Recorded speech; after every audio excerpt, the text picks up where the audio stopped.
Hello, I'm Tony Cordato. I'm a real estate lawyer, which means I look after property transactions, buying and selling, mortgages, leases, strata title, and one of my favourites, vendor finance. This talk will be all about instalment contracts. And it's one of a series of talks called The Keys to Vendor Finance for Real Estate in Australia. Now, when I think of instalment contracts, I think of buying a cake, slice by slice, where you pay for one slice at a time. Instalment contracts have been around for more than 100 years in Australia. Bondi Beach, or land near Bondi Beach, was sold by instalment contracts in the early 1920s. And they were called easy terms in those days, where you paid a deposit and you paid the rest by quarterly instalments over 5 years, with interest at 5%. Still do the same today. With an instalment contract, you pay a deposit and you pay the price off by instalments over 25, maybe 30 years. And the documentation hasn't changed. If I can take you to the Australian Law Journal, 1928, 1929. And this is what they said about instalment contracts.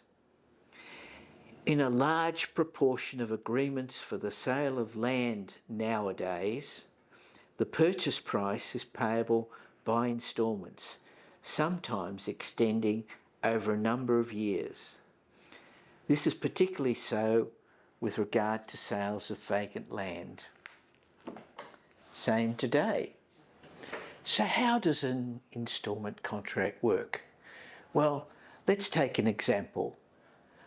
A house is sold for $450,000 on an instalment contract. The purchaser pays round about 5% deposit, which is $22,500, which leaves $427,500 to pay. The instalments are then calculated over a term of 30 years, payable monthly, but for our purposes, let's call them $600 per week. And the interest rate is 6%. Now, the interest rate will go up and down according to whatever rate of interest the seller is paying on their mortgage. So if their rate goes up 1%, that's passed on to the purchaser under an instalment contract. Purchaser moves in. What happens when you move into a property that's still subject to a contract is that the purchaser is responsible for rates, council and water, insurance, that's building public risk, maintenance and repairs. They've got to treat the place and look after the place as if it were their own.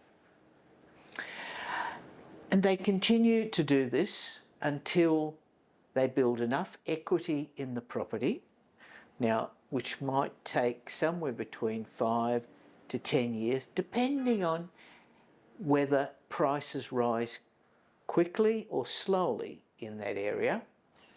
And once they've got enough equity in the property, they go to a mortgage broker and they refinance with a normal bank or a normal non-bank on a 30-year loan, and off they go. So most of them will be refinanced. There are some people who just don't refinance and keep paying and paying until they're ready to sell. Now, instalment contracts are very good for people who are over 50.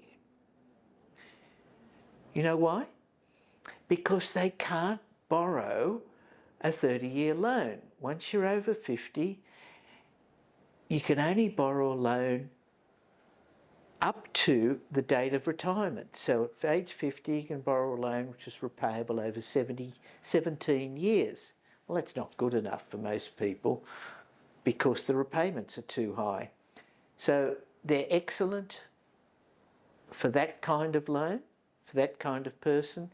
They're also very good for your regional areas, regional towns, where people have to save up too much deposit to be able to get into a house with a bank or non-bank loan.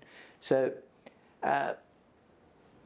they've been used for a very long time in Australia. They go in and out of fashion. At the moment, there's not a lot, but they're being used still, particularly in the regional areas. The purchaser must be qualified by a mortgage broker to see and to ensure that they can make the instalment payments. And that very same mortgage broker will be the person who contacts them every year to see whether they're ready to refinance, and when they are, will do the refinancing. Security. The title stays in the name of the vendor until the full purchase price is paid. So the vendor is fully secured. What about the buyer? Well, they're in possession of the property, and they have the right to register a caveat, which is a security registered on the title, which says that they are entitled to purchase the property in priority to anyone else except any bank that is registered on the title. Now, it's such a great idea, but over the years there have been problems. So in 3 states we have restrictions. In Queensland, the restriction is you can pay off 1/3 of the price of the property on an instalment contract, but after that the balance price has to be paid off. So the purchaser has to refinance at that point. In Victoria, it's restricted to houses and residential properties which are worth more than $750,000. And in South Australia, it's not possible because they restrict the number of instalments to 4. So definitely avoid Victoria and South Australia, but you can do them in Queensland, can do them in New South Wales, ACT, Tasmania, Western Australia. So if you want to find out more information about instalment contracts, go to my website www.vendorfinancelawyer.com.au.